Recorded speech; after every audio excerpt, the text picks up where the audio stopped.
Sikkim 365 and Baylor Plus have teamed up to bring Baylor fans the ultimate content bundle. You can sign up now for $17.99 a month, a $5 monthly savings, and get instant access to all premium content on both websites. For more information, visit either sikkim365.com or baylorplus.com today.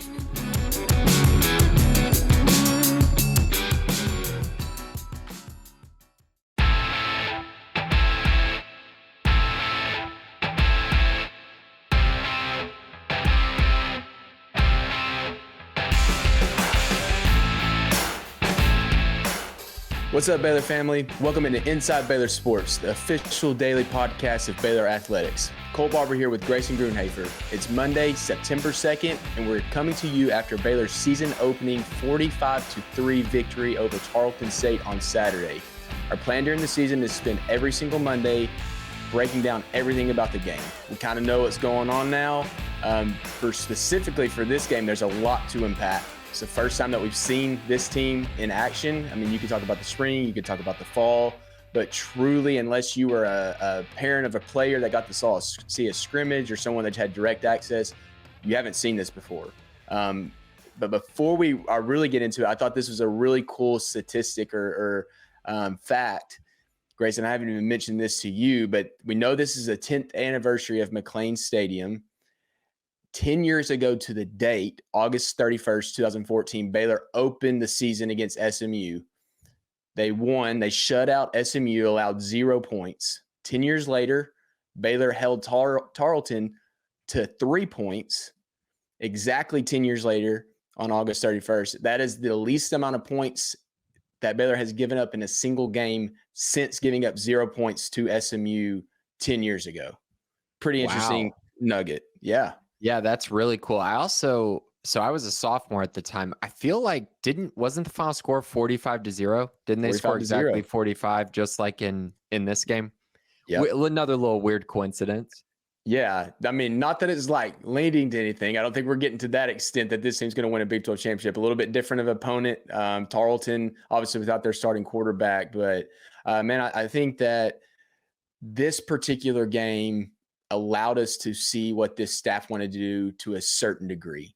I think we have to start with the offensive side of the ball with Jake Spavital's offense and what they were able to do and what they weren't able to do, but starting with DeQuan Finn's performance. Obviously, moments of electricity starting very early, some question marks around his decision-making, but I think in general that if you didn't feel a little bit of excitement about what he brings to this team, regardless if he has question marks, you have to feel pretty good about the quarterback position and an ability to go and make plays when they are not necessarily there. I would definitely agree with that. I think, a good place to start on the DeQuan Finn piece is just there was so much nervous energy going into that game. There was an environment of, I think, Baylor fans being a little uneasy and really not knowing what to expect. And I think for Baylor to come out and start as fast as they did, and that was in large part thanks to DeQuan Finn. I mean, he made quite a few good plays on that opening drive, including the long touchdown, which was electric and like exactly what you wanted to see on their opening drive, just to see his speed on full display. But I think the fact that Baylor started so quickly was just massive. I think it allowed them to be even more vanilla offensively. It allowed them to really, I think, just kind of lean into the ground game and really just make things pretty simple, I think, and not try to, overcomplicate anything. Finn, in large part, I felt like played well. You can tell he's going to hit on explosive plays. He's going to make plays that you don't expect him to make, getting outside the pocket. He made a few really nice throws, in particular one to Monterey Baldwin. Also drew a pass interference on Michael Trigg because he was able to get outside the pocket and, look downfield and make a throw. So in large part, he played well. He had some errors. He tried to force one to Michael Trigg that was completely not there. And then the other one was just, I feel like he was late on the throw to Jamal Bell. And it's one where you can't be short on that when you have safety help like Tarleton did in that situation. So 2 mistakes, but in general, I felt like he showed kind of the flashes of what he can be and the explosiveness that he adds to this offense. Yeah, so he completed 63.6% of his passes of his 22 pass attempts for 192 yards, 2 touchdowns, 2 interceptions that you mentioned, 6 carries for 19 yards and a touchdown. I mean, that to me, that's a little deceiving. He had a sack that he gave up quite a few yards on, but I mean, And you the see what his fumble, feet are doing. Yeah, and the fumble. the So snap. Yeah. yeah, forgot about that one. But you see with his feet, I mean, he's going to get out and make plays, and that's the reason he was recruited over a lot of guys. It's like his ability to go make plays when the offensive line might struggle. And we'll talk about the offensive line plenty coming up. But I'm with you. I think he's going. Let me backtrack. If you watch his play at Toledo, even if it's just in the highlight form, you saw his ability to go and make throws on the run. You knew it was going to translate. It translated game one. You saw, I mean, when it breaks down, he can be accurate on the run. He's going to make plays down the field. As the competition increases, he's going to have to be more careful with the football. I mean, we saw it in this game. The throw to Michael Trigg was, I think he, in a lot of ways, it's going out and trying to make a play. You try to get to your big athletic tight end to make a play. I think he's going to learn from those a little bit quicker and understand, hey, it's going to get even more difficult beginning this week with Utah. And I'm anxious to see how he hones it in. You don't want to take him off of that completely, because you do that and then you lose his strengths, right? Like, he's going to have turnovers because if he's a gunslinger in a lot of ways. And if you start saying don't go make plays, the area I think that he has to be more. He has to be quicker to make the decision to run that he did not in this specific game. I think he probably had 3 opportunities to score touchdowns in this game. One that ultimately led to a Dawson Pendergrass touchdown, where he could have run it in. If he just pulls the zone read or the read option, whatever the play was, he scores. Or if he goes and he, instead of trying to hit Josh Cameron in the back of the end zone, if he just takes off running, he scores. And that, I mean, it just, I think he was going to be super careful not to do it in this game. I hope that he loosens up and the team in general loosens up and lets him run in more specific situations moving forward. I feel like he definitely will. I got a sense pretty early on that Baylor was telling him to hand the ball off. It wasn't much of a read. It was just hand the ball off, hand the ball off. I felt like there were times where they definitely could have used his read option ability more and had him take hits, which, again, kind of unnecessary in this game. I think you'll see next week it's going to be very necessary. He's going to have to take some hits, take some contact, and find ways to make plays. That's going to happen this week against Utah. But I think if you have areas of concern, I agree with you. You need him to go out there. You need him to try to make plays. That's his best attribute. But there are some concerns with his accuracy. There were a few throws that you just were like, you were just kind of surprised that he missed them. 2 of them specifically, the Josh Cameron one, I felt like there was maybe confusion there. Maybe he thought Josh Cameron was going to settle, and instead Josh kept running across the back of the end zone. Felt like that was very probable because of how far off he was on that throw. The other one to Monterey Baldwin, though, was one that I feel like is going to be a pretty staple throw for them, getting the ball to the slot receiver 7 yards downfield. That was you got to be able to make the game, right? That was early. The second pass of the game, right? I was just making sure we're on the same page. Yeah, I think it was early. It was early, and he just had him settled wide open. Like, you got to get the ball into his hands, and that's a play where you just get the ball to Monterey, and you never know what can happen. When he has the ball, you got to be accurate with that throw and decisive. Felt like at times he was thinking about it, but in general, I do feel like this was an encouraging game no matter what. I know the turnovers aren't awesome, the accuracy issues you can point to, but let's also be clear, the dynamic ability that he has is something that has been lacking from this Baylor offense. They got it with him. They ended up going up tempo. He seemed very comfortable with that. And in general, they were able to move the football for multiple stretches of this game. And I do think since they held some things back, I do think that you're going to see an offense that takes another step forward over the course of the season. Yeah, you mentioned holding it back. Richard Reese mentioned that in the post-game press conference, where he said, we basically ran, in his estimation, 50 to 60% of what this offensive scheme allows for. So you put that in perspective, Jake Spavital said that they installed 75 plays in the summer and in the fall. So if you're looking at 50% of that number, you're looking at like 37 plays that they ran, maybe 40 plays that they ran in this game where it's going to open up a little bit more. Now, what does that look like? We don't know. How many plays do they run after different sets, et cetera? We don't really know. But I think that leads us to the run game. And then obviously we'll talk about the pass game in a minute. But run game, Baylor got off to such a fast start, capped by the Keaton Thomas pick six. Like, it was just the perfect opportunity to say, okay, what were we going to work on? Like, what was our plan? If we had the opportunity to do this, let's start doing that.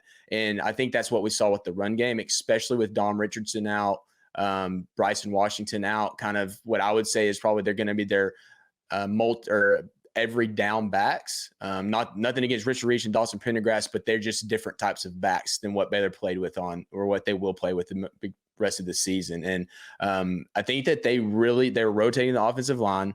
Every quarter, they were essentially rotating backup guards, backup tackles into the game.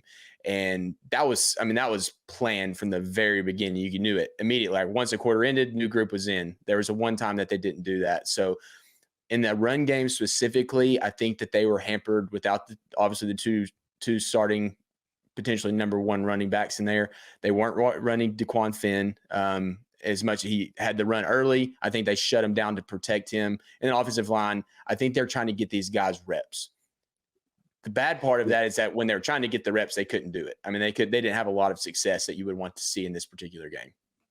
Right. And I mean, there's encouraging signs. I do understand, missing Bryson Washington and Dom Richardson is tough. I mean, those two are intriguing options to have. They definitely are different builds than specifically Richard Reese. But I do think I still am of the belief that Richard Reese is going to be right there in the thick of it. I really do believe that. I think he's going to get a lot of carries. He might not be their 1A guy, but I do think he's going to at least be their 1B guy. And I felt like in this game, it was interesting, right? Because I do agree with some of the thoughts coming out of the game that you would like to see your running backs create more out of the things that they were given.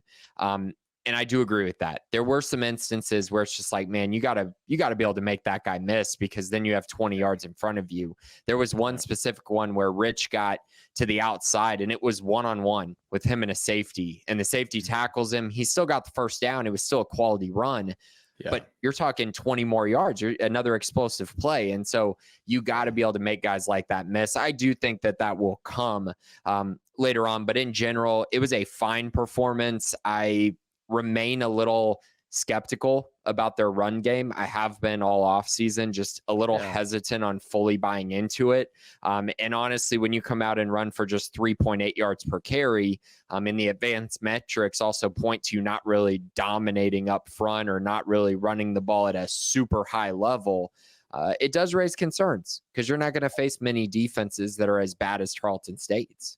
Yeah, so they basically had three, according to Pro Football Focus, they had their starting left tackle, starting center, starting right tackle play the majority of the snaps. The guard positions were rotating significantly. And I think that that's what we said all fall camp. They're battling out at those positions. And I don't know what this game tells them. What do they pull from that? I don't know if they have an answer yet. I think that it's going to come. I don't think they have one. And the dynamic of run blocking and working together from a left tackle to a left guard or a left guard to a center, everywhere, they need to work together, and that's going to come. But this is the growing pains of a new offense too. Like, these guys are, for the most part, in a new scheme. I think that you have to have guys that just absolutely take over the position and are ready to play. I don't know who that's going to be. I think that there's a lot of things schematically that they can adjust to help this group. I don't think they were ready to do it against Tarleton in a game that they were up 28-0. They didn't feel like they needed to sacrifice much to do it. And if they wanted to rush for 250 yards, I think they could have schematically figured out how to get more yards on the ground than what they did. They're super vanilla, but we'll see. I mean, I think it all kind of goes back to DeQuan Finn's and using his feet. I think it has more to do with the fact that they weren't really just going all out in the passing game. Like, this offense is going to throw more screens than it did. saw it all offseason. They've practiced it. They practice it all the time. They're going to throw more screens. Yes. Yeah. They didn't use it at all, which is an extension of the run game for this team. And it also gives you the ability to soften up the middle of the defense a little bit when they're trying to spread out even more. I think that impacted the run game. I think DeQuan Finn kind of understanding that Finn was not going to keep it very often. I think that was also a thing that impacted the run game. And just the flow of the game. You're just trying to go out there. You're trying to waste time. You're just running the football, work on the things that you need to work on. That's what Baylor truly did in this game. I'm glad you mentioned the offensive line. Campbell Barrington played 70 snaps. Colton Price played 73 snaps. No one else played over 51 snaps. Yep. So there was a lot of rotation outside of those two. Those two appear to be the most locked in. Alvin Ebasele played 51. Caden Siraki played 22. And so that's kind of the rotation there at tackle for guys who are, I think, actually going to play the most meaningful snaps. Backups came in and things like that. But feels like that's the group. I feel like some guys had struggles. We saw that. I mean, there were some struggles in pass blocking that we saw. Alvin gave up a really kind of crucial sack. It felt like that kind of set back a drive early on in the game. That wasn't great to see. Outside of that, you mentioned, Ryan Lingyell played 47 snaps, so he seems rather locked in. Omar Igbedian, 42. So again, the starters played the most snaps, but there were some guys subbing in like Sidney Fugar, Caden Siraki, Colton Thomason came in late as well. Yeah, and extending off the offensive line, the run game, the passing game, the quick passing game, the receivers and tight ends. I think that if you needed to see something from a group, we knew that they're going to spread the ball around, but this was a really interesting stat line. Like no receiver, tight end had more than 2 receptions. And that's with all of Finn's attempts. That's with all Sawyer Robertson's attempts there at the end of the game. And they just spread the ball around. There was no bias of who's getting the ball. And it was just kind of like, hey, if you're open, we're going to try to get you the ball in terms of the quarterbacks go. I think they did probably shoot for Ketron Jackson a little bit more down the sideline than the other guys. Ashton Hawkins had a big grab. For me, it was about seeing Michael Trigg because I truly feel like for the passing game, he's kind of the X factor because of the mismatches that he can create, the attention he can pull by safeties. I mean, the poor guy that tried to cover him on his touchdown play, the linebacker, he didn't have a chance. And he's going to create mismatches. He gets 2 receptions for 35 yards, something like that, and a touchdown, had another pass interference drawn. I don't think for him specifically, really, the quick passing game, we saw what we wanted to see or what you're going to see in the future. You've already talked about it. It's just if the run game's not going to get going, that is going to be what they have to lean into is the quick passing game, the screens, the quick, truthfully, just getting the ball to Michael Trigg quickly is beneficial because it's big. He can fall forward. It's just like a run play in a lot of ways. So overall thoughts on the receivers, tight ends, catching the ball, blocking, et cetera.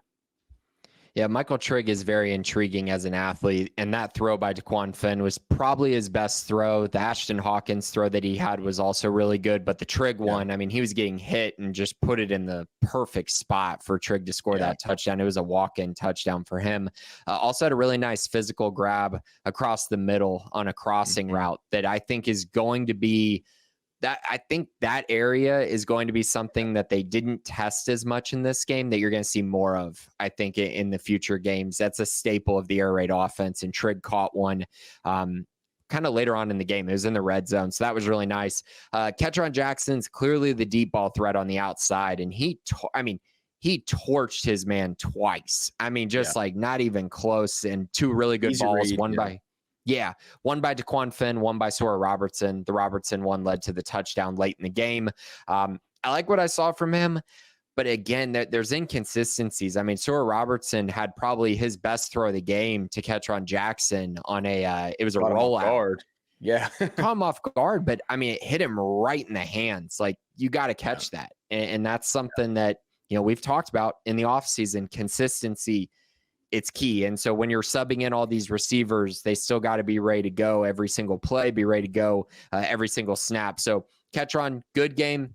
Wish the drop hadn't have happened. Monterey Baldwin, didn't feel like Monterey was that big of a part of the offense in this game. Like, I don't know. It was kind of weird. They really weren't featuring him as much as I thought. They definitely were with Ashton Hawkins, who made a statement with his touchdown. That was really beautiful. And then, of course, Jaden Porter, the true freshman coming in. We've talked about him all off season. Really good player. So I like what I saw from the receivers. I think you're going to see a little less subbing going forward. I think they purposely did a lot more of that. At times that throws off the timing. At times that throws off some of what you want to do. I think in general, though, we kind of saw their top receiving options and the guys they're really going to lean on going forward. Yeah, a lot of moving pieces all over the offense. I mean, obviously Sawyer coming in at the end of the game, but really running backs, receivers, tight ends. I mean, truly, I don't think there was one time that I looked out there for multiple plays in a row and felt like that was the same group. But we know they're going to rotate, but they were rotating and putting guys in there in different combinations. It was a lot. I mean, there was a lot going on. If that continues, great. If it doesn't, I think they'll settle in. I don't know. Obviously, we don't know exactly what Jake Spavital is thinking in terms of rotations and how that looks this weekend against Utah. Moving to the defensive side of the ball, man, truthfully, like, obviously a lot of talk about the offense, but for the first time since I would say, I don't know if even in the 2022 season, I felt like this unit was just locked and loaded, ready to go, like from the very beginning. I mean, there are some plays where Tarleton helped them out, but that wouldn't have mattered in the grand scheme of things. Like the front seven specifically did what they were supposed to do in a game like this. And I know Tarleton was without, their starting quarterback, but they still have a good running game for an FCS program, a really good running back for that level. And the front seven they controlled the game. That is exactly what they're supposed to do. That's not something that we saw last year. And so it was a good thing to see for me to feel like, okay, maybe the defense is going to be a little bit further along than the offense at this stage, and it can help them in some of these games. I mean, I feel that way as well. I'm not surprised. I think we've talked about the defensive line a lot. They played really good. Jackie Marshall is a clear difference maker. And we talked about it, how, they missed him a lot last year. It's very clear how much he would have definitely 100%. Helped them a year ago. So, I mean, does that mean they won a bunch of games? No, but he would have helped. And I think Jackie is a guy who he comes out, second highest graded player according to PFF, had 7 tackles, was all over the field. His athleticism really pops off the screen. And when you're watching in person, he's just everywhere. He's flying around to the football. Yeah. Very impressed by him. Love the steps that Trevin Maye has taken. We talked about him in the offseason. He looks infinitely better, infinitely more comfortable than he did a year ago. And really, I think the big thing with him is he was not getting moved. And in fact, he was moving his guy into the backfield very often. And really, that destroyed a lot of what Tarleton was trying to do in the run game. And really, the only reason they had any success running the football was because Britton is just very talented and really was just shedding some tackles and fighting for every single yard. So very impressed with them. Upon going back and watching the game, it's Garmin Randolph doesn't have the stats, doesn't have the numbers that I felt like he was going to have when I left the stadium. I felt like his impact was very evident. He was flying around to the football as well. He got the sack. He looks better than I believe he has, looks more athletic, looks more fluid, looks more comfortable. So I was happy to see that. And then the one last guy I did want to mention, we're going to talk about Keaton Thomas, I know, but Steve Lenton, sneaky. Missile. He's a missile. He's a missile, and he's kind of sneaky, though, because he didn't play a ton of snaps in this game, but the sack that Trevin Maye had was because of Steve Lenton. He forced the quarterback to step up and got a hand on him, and then Maye was standing right there to clean things up. But Lenton graded out with an 83.5 pass rush grade and had 2 quarterback hurries. Yeah. He's going to be a factor, and I think sooner rather than later, they're really going to need him this weekend against Utah. Yeah, I mean, he is another level athletically for his size. That the blend that he provides there, like he's more quick twitch than Garmin. He's kind of a mold. Like I don't even really know how to compare him. And you knew this out of high school. Like when he was a high school recruit, you knew he was big and long and the twitchy type of athlete. It just continued. Now it's like, okay, how do you put it all on the field? And great first performance for him at Baylor. We know his issues or whatever you want to call them when he was at Texas Tech. He leaves Texas Tech, and everybody's like, hey, man, you know, how is he going to survive and do this for another year? Game one, he's making plays. He's playing an outside linebacker position. He's not just a pass rusher. I feel like he's being utilized in a good way. And I loved seeing the dual edge peso package with Garmin, and they used Kyler there a little bit, but they had Steve on one side, Garmin on the other side, Jackie, and at one point maybe Linus was in there. I don't remember all the combinations that they ran at the interior positions, but those two guys off the edge with Steve's athletic ability, not that Garmin's not athletic, but his ability to cover in the flat if needed, just provides an entirely new dynamic that they didn't have last year. And truthfully, I don't think they had that in 21. You can talk about, obviously Garmin was there, Matt Jones was there playing then, but they did not have the dynamic of two guys that could be on the field at the same time and there not be a massive liability. Now, and play bigger competition, better competition, that could change. But I think that you kind of get a glimpse of what the potential is there. Right. And also don't forget, Jacquez Evans didn't play in this game. So if they can get him back, that gives you another option, even more ability to rotate guys. One thing about Steve, can't get personal fouls. That was a really kind of costly personal foul. So you don't love that. But then on the flip side, the play that he made where I think it was Britain's longest run of the game, and he broke a tackle. Yeah, broke a tackle by Kyler Jordan and then shook to the outside, got around Devin Lemire, and then Steve Linton is just hauling down the field and catches him and like pretty much runs by him as he's tackling him. That was really impressive to see.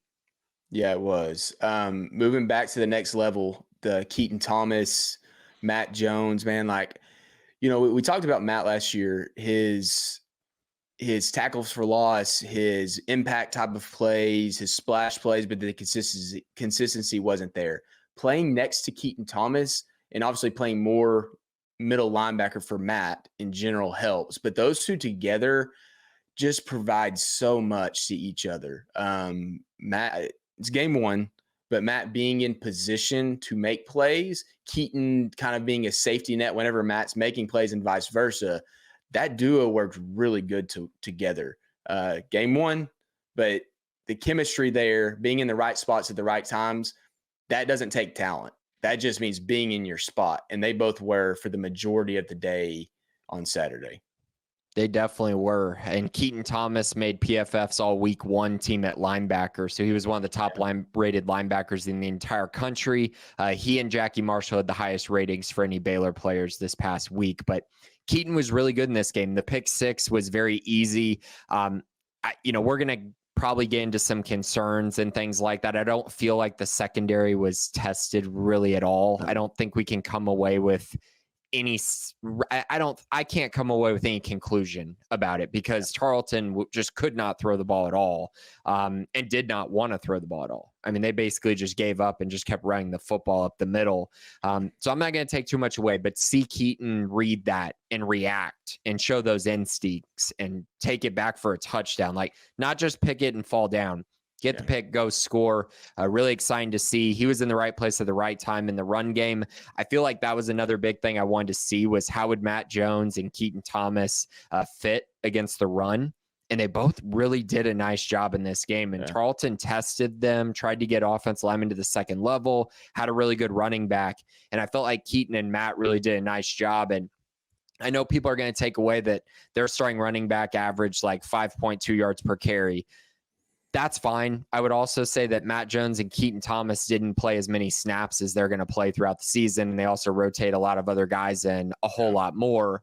And really it was just one chunk run was the big thing in this game anyway. At the beginning of the second half. Yeah. Yeah. And so I felt like they played really well. Brooks Miller, Kylan Reed, the true freshman, came in and he's clearly going to play a lot. I was surprised Ra Dilworth didn't play a lot. I'm wondering if they're saving that for packages that they're going to have. So yeah, lots of curiosity from me. I do think in general, though, they really need both these guys to be healthy all year because they're relying on them a lot at that second level of the defense. No doubt. You mentioned Keaton's Pro Football Focus grade, 91.7. To put that in perspective, Terrell Bernard never graded higher than like 89 while he was at Baylor. So like it's graded on a scale. It's different competition. but that's just kind of a benchmark. Like, his game was strong. Now they have their biases in their grading systems, et cetera, but it is a benchmark to say, hey, this is kind of where everybody's graded on, and this is what his grade was. So 91.7, Jackie Marshall had 90.3. Both being over 90 was really impressive. You don't get a lot of 90s in those grading systems on the defensive line, front seven, ever. So really cool to see there. I would say the secondary safety, like you said, they weren't really tested, but I think the star position, what we saw from Carl and Kendrick, are almost exactly what we expected to see from their roles. What I will say, there was a time when Carl came downhill, he was blitzing and blew up they made a play. Like, Tarleton ended up making a play, but his physical play and blowing up the running back was kind of almost like, hey, that was nice to see. Like, there was not any of that from the star position last year. I thought Kendrick would do that. I did not expect to see Carl do that in that particular moment against a running back. They're going to need that from that position. They weren't tested in the secondary a lot, but I was really encouraged by both of those guys. Kendrick is constantly mixing it up with running backs, receivers, defensive linemen. Like, he has a little bit of an edge. Not that Carl does it, but Kendrick's, being an older dude, he's got a little bit of an edge that this defense needs. He definitely does. And I saw the exact play with Carl. I was going to bring it up too, because it's the exact play that I just basically threw my hat at the ground when I saw Bryson Jackson run into the backfield untouched against a running back and just kind of, just grab him. And it's like, dude, you got to run through that guy. You got to try to blow up the play. And that's what Carl tried to do on that particular play. That's great to see. You're going to need to see that from Kendrick as well. I think we will, based on the Western Kentucky film. I really don't have any doubt that when he gets going downhill, he's going to try to run through whatever's in his path. I mean, he was getting into fights with offensive linemen. He's not afraid of anybody. He's definitely a guy that I think is going to be a contributor. Carl only played 29 snaps, and Kendrick only played 19. So these two guys also didn't play a full snap workload. They kind of shifted in and out. They brought in backup guys as well. So in general, this is where I just sit back and go, okay, we haven't learned a lot. One thing that I do believe we do, or I have a little concerns about is, how healthy is the cornerback position after this game? Because Chateau Reed left rather early. Tevin Williams didn't play in the game. I saw Lorando Johnson come off the field at one point. So I don't know where they're at there, but that's definitely an area of concern for me. As far as safeties go, it's like I said, we're going to learn more this week, because I don't think we saw enough from the quarterback play to really say, oh yeah, I for sure can come away with any conclusions about them being improved. Yeah. And we've talked about physicality at every level. I thought Devin Bobby played extremely physical. If you go back and watch his tape coming downhill, we didn't see a lot of that from him last year. I don't know if you're more focused on the run, so they are coming downhill a little bit faster, but that was something that we haven't really seen from him a lot in his career. And he's played 2 years. He didn't play a ton as a true freshman, played more last year, but that was something that really popped to me. Not in coverage, not getting tested in that area, but coming downhill, making plays close to the line of scrimmage. In general, that was the theme for the defense for me. Like, last year, it didn't matter who they were playing. You did not see that physicalness at any level ever. They showed it in game one. And that's physicalness can translate, right? Like, you're either physical or you're not. You're either wrapping guys up and rolling them down to the ground, or you're knocking them to their butt, right? So, like, I feel like that every single level of the defense was willing to get their head into a play and knock a guy down. That's going to have to continue, and I think it will. That's a off-season thing. And that's a thing that Dave Aranda said. That was a big reason why Dave Aranda last year said, this isn't really something that can be fixed, because it was stuff that they had to have established in the offseason. So if they're doing it in game one, you have to think that they're going to be able to do that in the future games. There were a few missed tackles that stuff I still think can be cleaned up a little bit, but in general, it was much more solid than what we saw a year ago. Guys were playing with an edge. Guys were playing with physicality. Guys were running through players instead of just trying to bring them to the ground. I was very impressed by that, and it's something that they're going to need to continue. And like we've talked about, we're talking about this Tarleton State game. We're about to talk about a game this week that's going to really test the culture of Baylor football, especially physically. Yeah. No, it is. It's interesting because last year you look at that with the wide zone, the RVO being physical. That game was really, I would say, it's physical of a game that they played in last year, both sides. And I think Baylor matched it pretty well. This year's just a different dynamic. And obviously with Cam Rising back, we're going to talk about that game a ton coming up this week. But I think that it was a good outlook. It provides us a good outlook for that game, the way that Baylor defensively specifically played.